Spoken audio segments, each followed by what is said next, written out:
This moment right now, this feels real. But is it?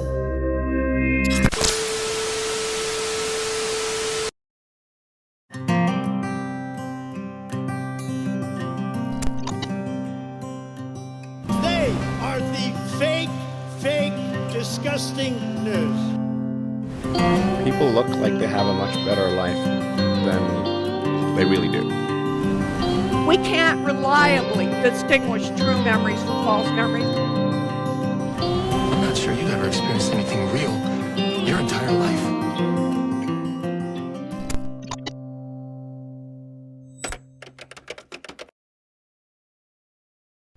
There's a famous quote that says a lie gets halfway around the world before the truth has a chance to get its pants on.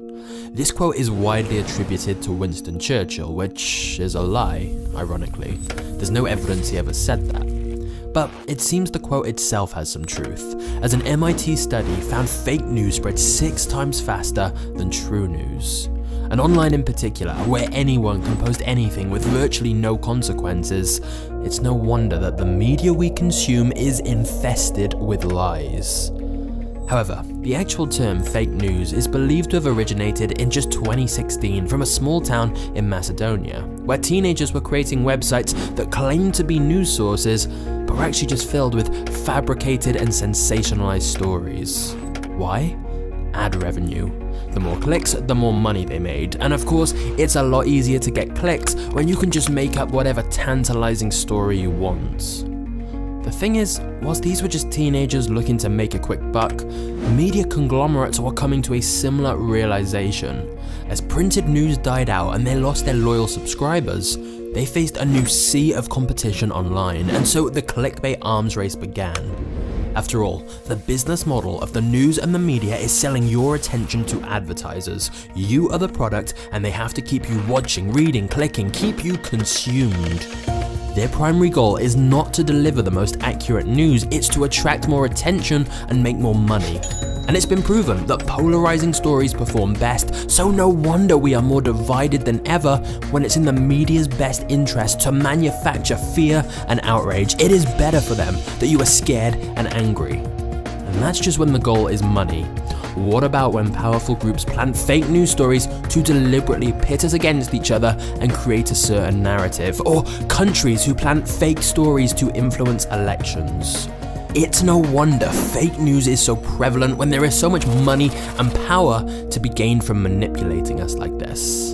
And even when these false stories get debunked, the damage is already done because enough people will have already read and believed the lies, and the truth just isn't as exciting, so it doesn't spread as widely. Of course, fake news is a whole spectrum. Yes, there still are stories that are totally made up and just blatant lies and propaganda. But if we're talking about mainstream news, there's actually something more subtle going on at the other end of the spectrum that's perhaps even more worrying.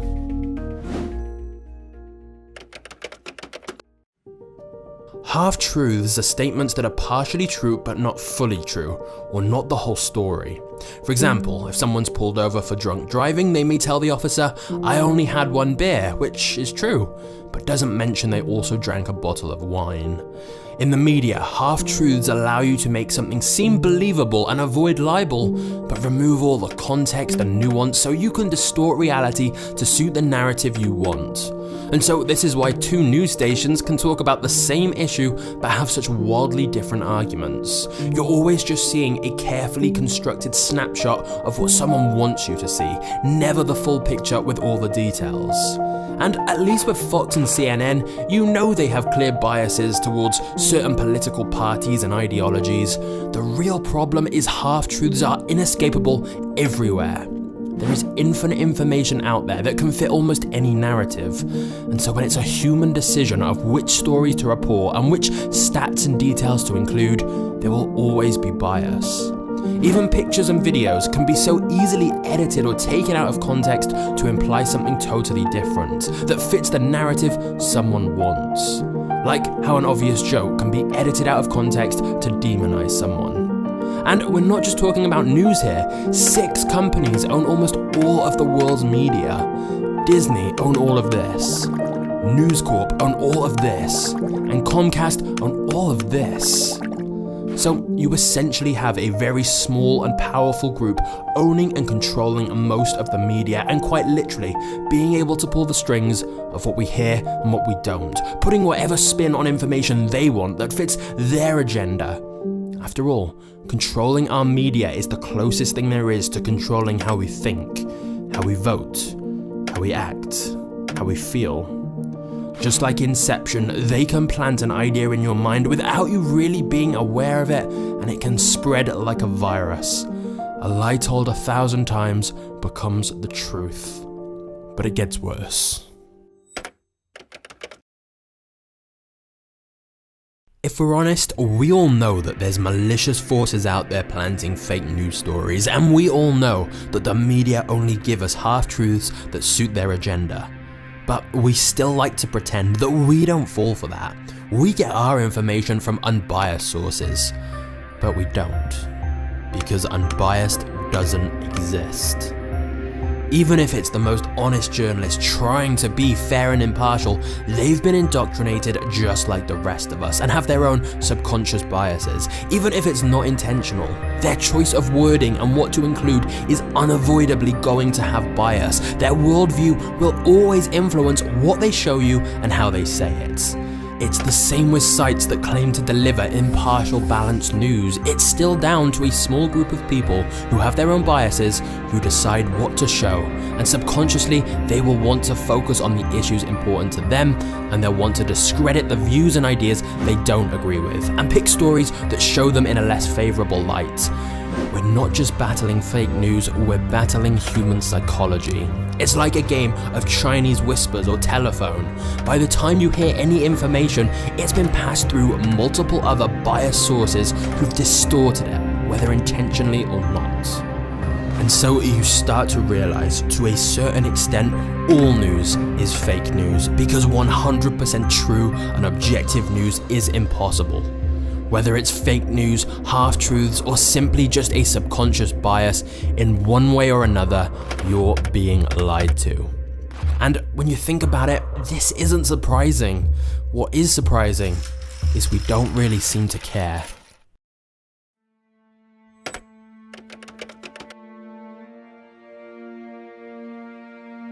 Confirmation bias is the tendency to process information in a way that supports the ideas and beliefs we already have. In other words, we want our worldview to make sense, and so we instinctively seek out and believe the information that aligns with our views, and disregard the rest.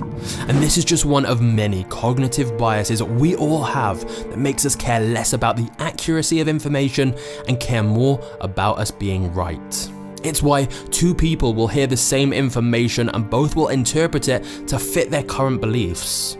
For example, two people with opposing views can hear about a mass shooting, and the one who believes in tighter gun control will see it as evidence of why their opinion is right, and the one who believes civilians need guns to defend against attackers will see it as evidence of why their opinion is right.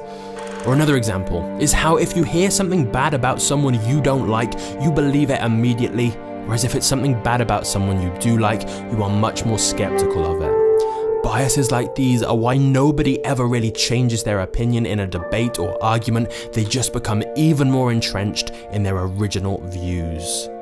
Our minds simplify things to try and make sense of the world, and just like with the media, accuracy is not the priority. Even our own memories can't be trusted. Our minds want to fill in the gaps, which leads us to inventing or removing details without being aware of it, which is why two people can remember the same story differently. We think of our brain like a database, but it's not. It looks for patterns and generalizations, and rather than remembering exact details, it remembers fragments of memories. So when you recall a memory, your brain is just trying to piece together some of those fragments and can easily be distorted in ways we don't even realize. Just look at the Mandela effect, where huge groups of people remembered Nelson Mandela dying in prison in the 80s, even though he didn't die until 2013. Same way that one of the most iconic lines in film is remembered as, "Luke, I am your father," when it was actually, "No, I am your father. Both collectively and individually, our memories fail us constantly. And as if that wasn't bad enough, then something came along that made the truth even harder to decipher.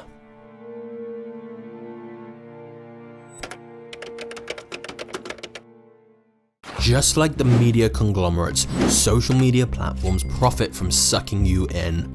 The more addicted you are, the better for them and the more money they make.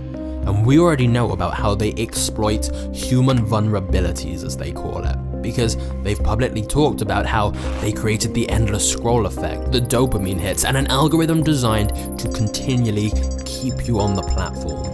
Just like with the media, these social platforms know that polarizing and controversial content performs best, the stuff that triggers an emotional reaction in people. Reliability is not a factor the algorithm cares about. And this helps fuel the huge divide between us all. Everyone's feed is different and tailored to them and their beliefs. You essentially get put in an echo chamber that shows you the articles that align with your views and articles that dismiss the alternatives. And because these social platforms are tracking everything you click, read, and see, the algorithm very quickly learns exactly how to keep you there longer, which in turn makes you become more and more entrenched in your beliefs, leaving you to wonder, how can the other side be so stupid? How are they not seeing the information I'm seeing? But they're often not being shown it. It's difficult to have empathy when you literally cannot see where the other side are coming from. We all think we're smarter than average, so most people are wrong. The reality is that it's easier to believe that we're on the smart side and that the others who disagree with us must be idiots, when often we're just consuming different media and none of us are seeing the full picture. In fact, some scholars have argued that because there's so many media sources to choose from, we now have selective exposure and can just follow the sources that align with the views we want to hear, which may be why the divide between the right and left grows wider and why there's a reported increase in extremist views. This is only compounded by the fact that social media is designed for sound bites, not details. We are living in an age where information is distilled into 280 characters or less, and where most people just read the exaggerated headlines anyway. And whilst it's easy to blame the media, blame the platforms, at some point we have to blame ourselves too. The reason fake news spreads so fast on social media is because we share it without questioning how valid or true it really is. If it aligns with our views, we rarely question the bias or lack of context it may have. After all, the world is incredibly complicated and almost every issue is nuanced and intricate, so we simplify things to such basic two-dimensional versions. We pretend things are more black and white than they ever are. We look to tear down or ignore people with opposing views, not to try and understand where they're coming from. And then we contribute to the fakeness further by presenting our own lives to look the way we want them to look rather than reality. We fill our social media with filtered photos and fake friends until the sites that promise to connect the world have left us more disconnected than ever. It's hardly surprising certain influencers exploit this concept for profit by showing you a glimpse of their seemingly perfect life so that you buy the products they allegedly recommend. It's only when you start to look deeper does the illusion start to crumble. In fact, when you start to question what's actually real, everything starts to unravel.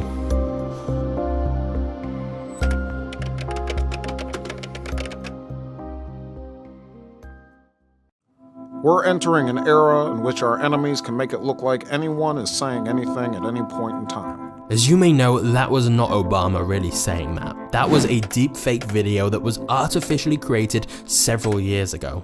So just imagine how accurate this technology will be in a few more years, when video can be created depicting anyone saying or doing anything without their consent, and it will be entirely indistinguishable from the real thing. It won't be long until recordings won't be considered evidence in a court of law. So again, you start to question, what can we trust? How about documentaries? The very definition of a documentary is to provide a factual report on a particular subject. But if you look at some of the most popular documentaries in recent time, you'll see they are filled with the same half-truths as everything else.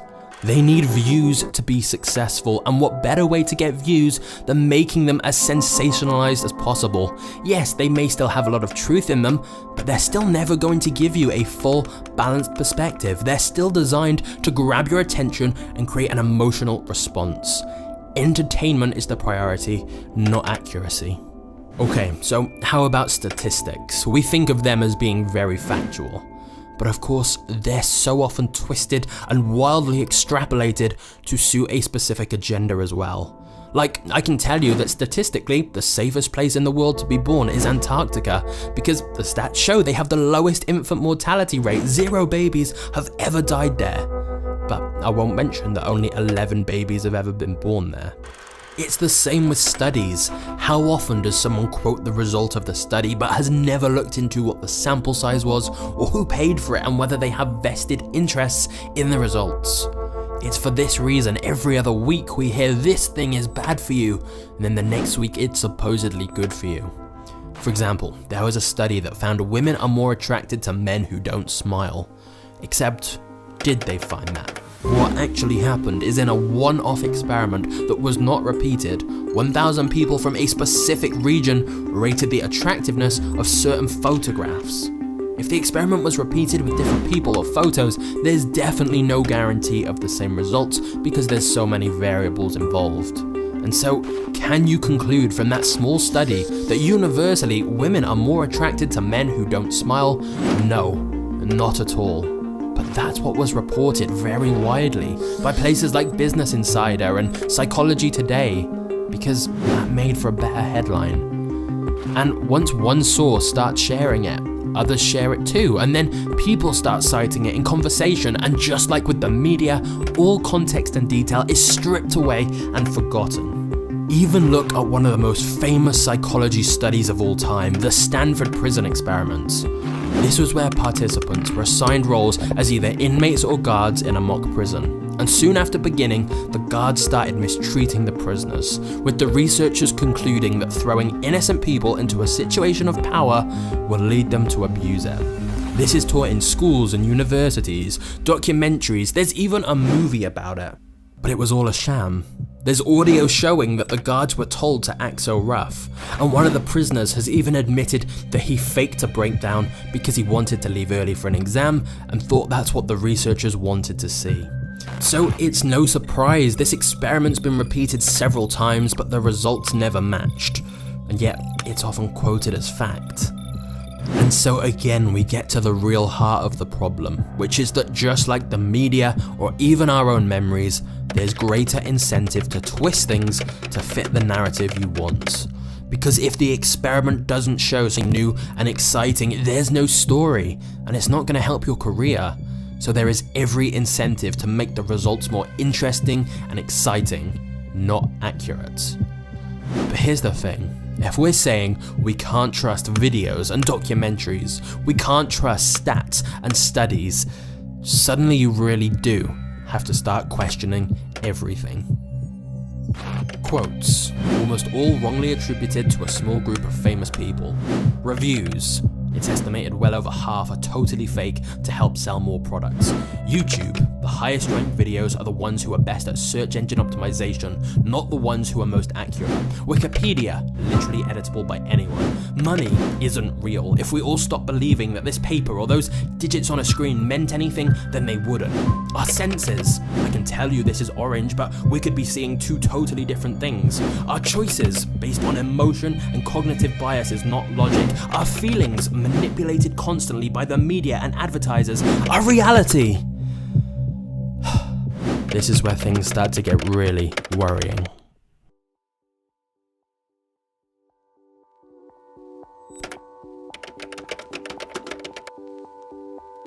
So here we are, divided, confused, and unsure who or what to believe.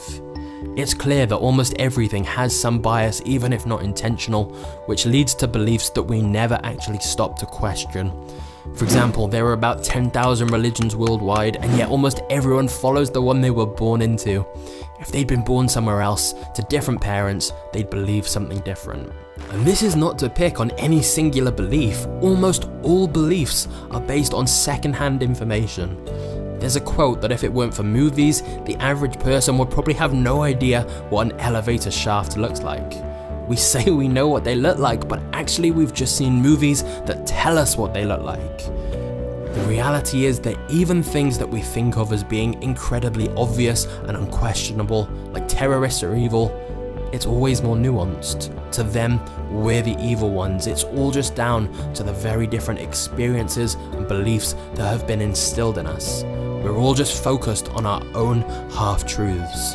Because even with hard science, we're still just trusting that the scientists have got it right. How many of us have actually read all the papers on an issue and checked for themselves? And I'm not saying we should doubt science, but we do know that science often proves itself wrong, and anything can change when new evidence comes to light. So, if it's been wrong before, how do we know it's not wrong right now? How do we know that what we've been told about our world won't get disproved in the future?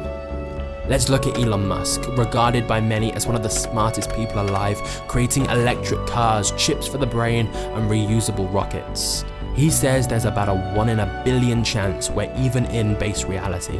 In other words, he proposes that right now, the chances we are just in some kind of simulation is almost certain.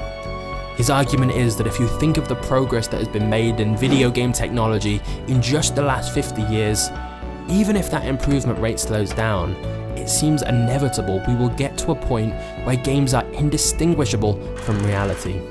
We're not far off with virtual reality at the moment, let alone in another 50 years. So, if we can create a world that's indistinguishable from reality, it seems highly likely we are already in some kind of game or simulation or Matrix-type world. I mean, if you magnify anything enough, it does become pixelated. And yes, it may sound far-fetched, but how can you prove otherwise? And is it really that much harder than believing we're in an infinitely large universe spinning on a giant space rock with around 8.7 million other species, all created by a Big Bang or a god or whatever you want to believe in based on the beliefs you were indoctrinated with when you grew up? And suddenly you start to think about a dream you had that just felt so real. And then you woke up and you start to question, could you be in some kind of extended dream right now? Your senses have deceived you before, why is this time any different? Solipsism is the belief that there is nothing outside of one's own mind. If you are a brain in a vat, you have no way of knowing you're just a brain in a vat. You can never rule out the possibility that the entire world you experience, including all other people, isn't real. It's a figment of your imagination, all in your mind. When you really start to question the world around you, from the news you hear to the reality you experience, it's easy to conclude that everything is a lie. And I'd like to end this video with solutions. I'd like to tell you that you can still hold a strong position on something. You just need to be able to argue the other side of the argument first. That you should seek out the smartest people on the other side of the debate to get their opinion before jumping to conclusions. I'd like to tell you that you can still get a good idea of the truth. You just have to dig a little deeper to get a balanced perspective and not rely on a small pool of media sources.